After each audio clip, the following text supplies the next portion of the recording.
The tyrant who trusted no one, the story of Dionysius I of Syracuse. Picture Sicily, around 400 BC. This isn't the sun-soaked holiday destination you might know today. And it's not the romanticized homeland of the Godfather's Vito Corleone. This Sicily is something very different.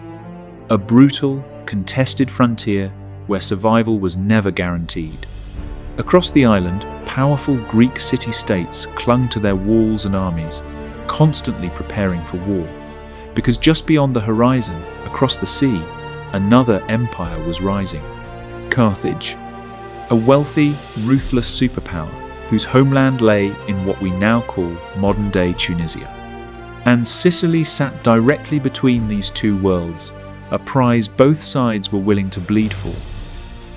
And out of this chaos, a man with no noble blood and no famous name began to rise.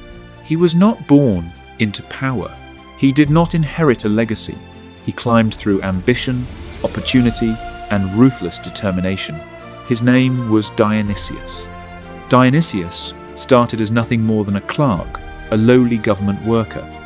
But he was observant, clever, and willing to use fear as a weapon. During a crisis with Carthage, the people of Syracuse turned to him, desperate for a leader strong enough to save their city.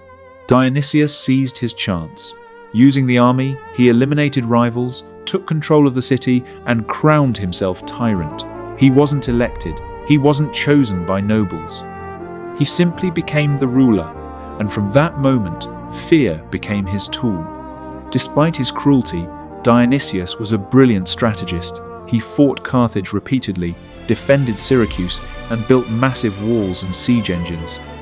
Under his command, Syracuse became the strongest Greek city in the Western Mediterranean.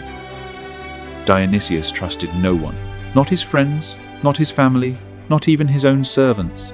Ancient stories say he refused to let barbers near his throat, insisting his daughters cut his hair themselves. Every corner of Syracuse trembled under his watchful eye. Dionysius's paranoia extended beyond the city. The legend of the ear of Dionysius tells of a cave prison where whispers could be heard from above, allowing him to eavesdrop on prisoners. Truth or exaggeration? It showed the mind of a man who needed to know everything, control everything, fear nothing escaping his gaze.